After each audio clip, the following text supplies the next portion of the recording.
अस्सलाम वालेकुम। अनीस एस्ट्रोबॉल पर आपको खुशामदीद कहता हूँ। आज अपने सिखाने के सिलसिले में बात करेंगे एक्यूरियस असेंडेंट चार्ट की। ये आपके सामने चार्ट लगा हुआ है। मून इस कुंडली में, इस जायचे में, इस असेंडेंट चार्ट में, जो कि एक्यूरियस का है, ये पोजिटिलो का जायचा है, या कुंभ राशि लगन की कुंडली में मुख्तलिफ घरों में क्या क्या रिजल्ट देती है, आज हम इसमें सीखेंगे।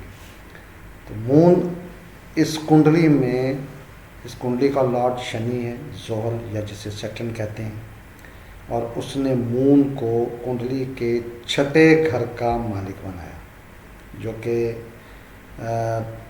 बीमारियों का, रोग का, लिटिगेशन का, कर्जे का, लोन जिसे कहते हैं, कंपटीशन का लॉर्ड है। तरकेश घर होता है, नाकस हाउस इसको बोला जाता है। और ये यहाँ पर इस कुंडली में मारक गिरा, अति मारक इसको बोला जाता है, या इंतहाई नाकस बोला जाता है। इसके रिजल्ट्स जो होंगे इस कुंडली वाले के लिए अच्छे नहीं होंगे। तो मून अगर लगन में ही मौजूद हो, ये छठे घर का लॉर्ड है, उसके जो मंसूबात हैं उसको साथ लेके चलेगा। तो यहाँ पर लगन के लिए, पर्सनालिटी के लिए, इस शख्सियत के लिए नाकस रिजल्ट देगा। टेंशन बहुत ज़्यादा होगी, डिसीजन पावर अच्छी नहीं होगी, डिसीजन टाइम पे नहीं कर पाएगा, छोटे छोटे मामलात में उलझने वाली पर्सनालिटी। और ये मेंटली जो हेल्थ है उसकी प्रॉब्लम्स लगी रहती है ऐसी पर्सनालिटी को। इसी तरह सातवीं नज़र से जब वो कुंडली के सातवें घर को देखेगा तो यहाँ के मंसूबात भी नाकस कर देगा। एक चीज़ होगी कि इसका जो बात करने का तरीका होगा, कूल माइंड होगा, अच्छे तरीके से बात करेगा। पार्टनरशिप ख़ास तौर पर मैरिड लाइफ में बहुत ज़्यादा तकलीफ़ें, परेशानियाँ और लड़ाई झगड़े इस तरह के मामला चलते रहते हैं। मून अगर कुंडली के दूसरे घर में हुआ, फाइनेंस का घर है, फैमिली का घर है, और यहाँ पर मारे गिरा का बैठना, और ख़ास तौर पर छठे घर का लॉर्ड जो है वो लेके बैठेगा, तो ये यहाँ पर नाकस रिजल्ट देगा। फाइनेंस के लिए फैमिली के साथ अच्छी इसकी नहीं बनेगी, कोई ना कोई मामलात इसके नेगेटिविटी उसमें नज़र आती रहेगी, लड़ाई झगड़े इस तरह के मामलात। फाइनेंस में भी ये शायद इकट्ठा ना कर पाए। ज़बान या बोलने का जो तरीका होगा वो मुनासिब होगा, ठीक होगा। सातवीं नज़र से आठवें घर को देखेगा तो एंजाइटी के मामलात, हर्डल्स, तकलीफ़ें, परेशानियाँ, एक्सीडेंटल मामलात, इस तरह की चीज़ें साथ साथ लेके चलेगा। मून अगर कुंडली के तीसरे घर में, या जायचा के तीसरे घर में, या असेंडेंट चार्ट के तीसरे घर में मौजूद हुआ, तो यहाँ पर तीसरा घर है, छोटे बहन भाइयों का घर है, मेहनत का घर है, कम्युनिकेशन का घर है, यार दोस्तों का घर है, छोटे छोटे जो सफ़र करता है इंसान उसका घर है ये। और ये छठे घर का लॉर्ड आएगा, तो ये यहाँ पे सफ़र बहुत ज़्यादा करवाएगा, लेकिन फ़ायदेमंद नहीं होंगे। बहन भाइयों की ज़िम्मेदारी, ख़ास तौर पर छोटे बहन भाइयों की ज़िम्मेदारी अच्छे तरीके से पूरी नहीं कर पाएगा या हो नहीं पाएगी। अपनी जो मेहनत है वो ज़रूरत से ज़्यादा, लेकिन रिज़ल्ट उसके अच्छे नहीं होंगे। सातवीं नज़र से नौवें घर को देखेगा तो वालिद साहब के साथ नहीं बनेगी ऐसी पर्सनैलिटी की। बैरून मुल्क सफ़र नहीं कर पाएगा। मज़हब से ज़्यादा इसका जो तल्लक है, रिलेशन है, वो नहीं होगा, मज़हब में डीप नहीं होगा, मज़हब की तरफ रुझान नहीं होगा इसका। हाई टू हायर एजुकेशन भी इसकी मुकम्मल नहीं हो पाएगी या कर ही नहीं पाएगा। मून अगर कुंडली के चौथे घर में हो, माँ का घर है, सुख का घर है, ज़ाती सवारी, ज़ाती रैश का घर है, और ये बीमारियों, रोग, कर्जा, लोन, रोग के मामला जो हैं, लिटिगेशन के मामला जो उठा के चौथे घर में, ख़ास तौर पर वालदा का जिक्र किया जाए तो ऐसी पर्सनैलिटी की वालदा काफ़ी बीमार रहने वाली होती हैं, बीमारियाँ बहुत ज़्यादा उनको होती हैं। गाड़ी के मामलात में भी और हाउस के मामलात में भी शायद लिटिगेशन तक जाना पड़े, कानूनी कार्रवाई जो है वो करनी पड़े इसको। कर्ज़ा उठाने वाली पर्सनैलिटी होगी सुख के मामलात हासिल करने के लिए। प्रोफेशन के घर को देखेगा 7वीं नज़र से, तो प्रोफेशन में भी एक प्रोफेशन को लेके नहीं चलेगा। जॉब करने वाली पर्सनैलिटी होगी, ऐसी पर्सनैलिटी क्यूरियस असेंडेंट चार्ट में या कुंभ राशि लगन की कुंडली में मून जो कि छठे घर का लॉर्ड है, ऐसी पर्सनैलिटी अगर स्टार अगर छठे घर का स्टार अगर 10वें घर में प्रोफेशन के घर में आता है तो ये मुलाजमत के चांसेस ज़्यादा हो जाते हैं। मुलाजमत ज़्यादा करता है, अपने काम नहीं कर पाता, अपना प्रोफेशन या अपना बिज़नेस या अपना काम जिसे कहते हैं वो नहीं कर पाता। तो ये इसी उलझन में, इसी परेशानी में, तकलीफ़ में ये रहते हैं प्रोफेशन के मामले में।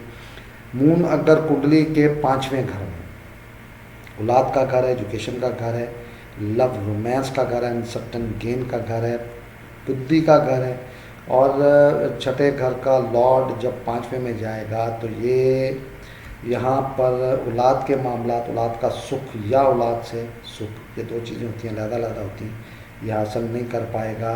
लव रोमांस के चांसेस नहीं होते, पसंद की शादी नहीं हो पाती, डिसीजन पावर नहीं होती, ऐसी अनसर्टन गेन नहीं मिलता ऐसी पर्सनैलिटी को।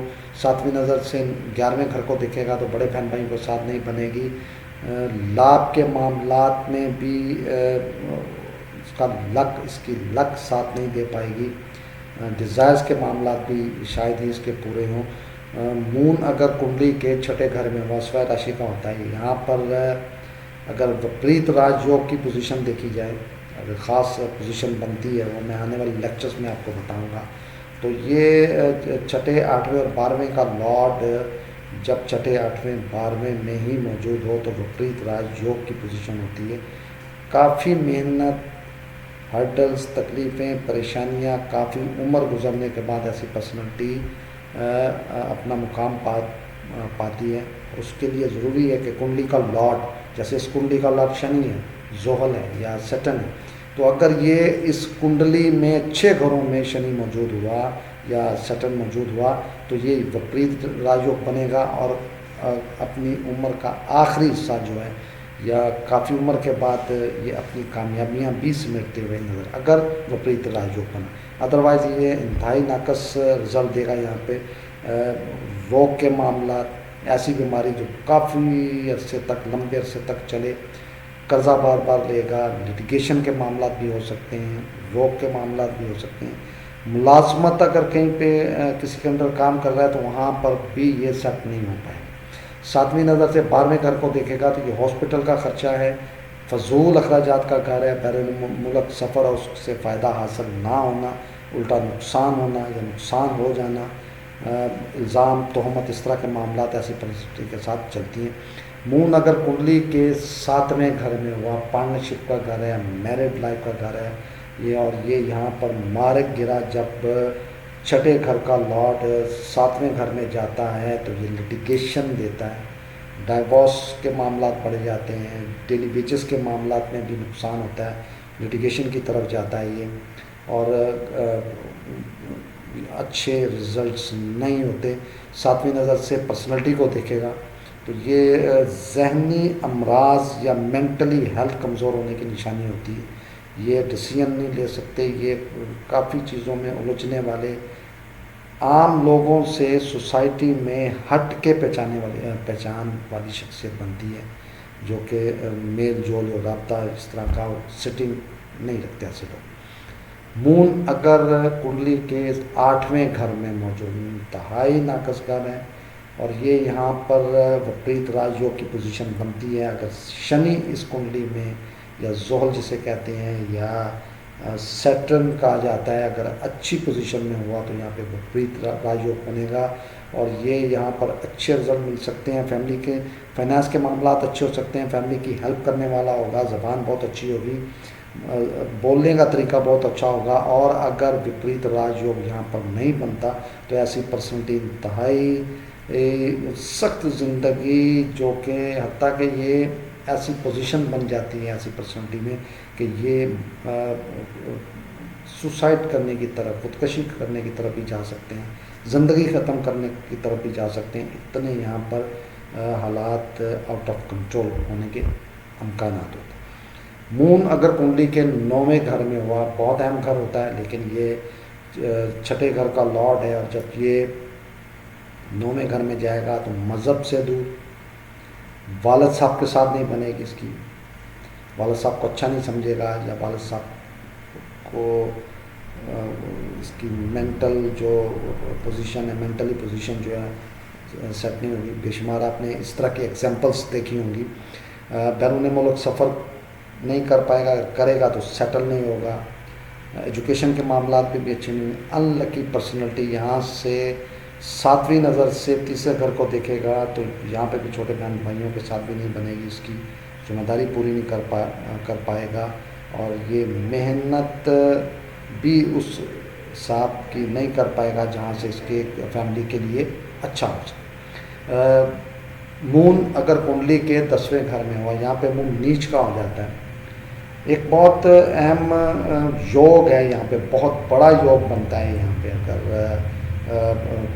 लेकिन ये मैं आपको इनिशियल स्टेज बेसिक चीज़ बता रहा हूँ, उस तरफ नहीं जाऊँगा। वो अपर लेवल की या हाई लेवल की एस्ट्रोलॉजी है। यहाँ पर अगर इसको बेसिक के तौर पे देखा जाए तो नीचता, छठे घर का लॉर्ड नीच होना, और प्रोफेशन के घर में होना, व्यवसाय के घर में होना, रोज़ी रोज़गार के घर में होना इंतहाई नाकस रिजल्ट देता है। यहाँ पर 7वीं नज़र से वालदा के साथ नहीं बनती, वालदा बीमार रहने वाली, या वालदा का सुख नहीं मिलता, ज़ाती सवारी ज़ाती रिहाइश ले नहीं पाता, ले तो उसमें मज़ीद परेशानी तकलीफ़ें उसको देखने को मिलती हैं। मून अगर कुंडली के 11वें घर में हो, डिज़ायर्स का घर है, लाभ का घर है, बड़े बहन भाइयों का घर है, अहम घर होता है, और ये यहाँ पर छठे का लॉर्ड 11वें में आना, ये बड़े बहन भाइयों के साथ नहीं बनती। लाभ के मामला कमज़ोर होते हैं, अनसर्टन गेन के मामला कमज़ोर होते हैं। 7वीं नज़र से तीसरे घर को देखेगा तो औलाद से सुख या औलाद का सुख नहीं पाती ऐसी पर्सनैलिटी, एजुकेशन हासिल नहीं कर पाती, पेट की बीमारियां बहुत, इसको बार बार पेट की बीमारियों में मुब्तला रहने वाली पर्सनैलिटी होती है। मून अगर कुंडली के 12वें घर में हो, इंतहाई नाकस घर है, फजूल अखराजात का, जेल का, ये हॉस्पिटल के खर्चे का ये घर है, और ये यहाँ पर छठे का लॉर्ड 12वें में अगर शनि इस कुंडली में अच्छे घरों में हुआ तो विपरीत राजयोग की पोजीशन बनती है, लेकिन बहुत ज़्यादा अच्छे असरात फिर भी शायद इसको ना मिले थोड़े अरसे के लिए ये, और ख़ास तौर पर अब्रॉड सेटलमेंट के लिए कामयाबी हासिल कर सकता है। सेट तो वहाँ पे नहीं हो पाएगा, बहुत मुश्किल होता है ऐसी परसेंटेज के सेट होना, क्योंकि ये लिटिगेशन के मामला साथ चलेंगे, रोग के मामला, दूसरी चीज़ें जो होती हैं जैसे फजूल अखराजात हैं, हॉस्पिटल के खर्चे हैं, तोहमत लगना, इल्ज़ाम लगना, जेल के मामला होते हैं, इस तरह की चीज़ें साथ साथ चलती हैं। 7वीं नज़र से छठे घर को देखेगा तो यहाँ के मामला भी नाकस हो। आज मैंने अपने मून की प्लेसमेंट एक्यूरियस असेंडेंट चार्ट में आपको बताया मैंने कि मुख्तलिफ़ घरों में क्या रिज़ल्ट देता है, और नेक्स्ट मैं आपको पाइसेस असेंडेंट चार्ट या मीन राशि लगन की कुंडली या बुर्ज हूत के जायचे के बारे में आपको इंशाल्लाह बताऊंगा, और उसमें मून मुख्तलिफ़ घरों में क्या क्या रिज़ल्ट देता है उसके बारे में। बहुत शुक्रिया। शाम।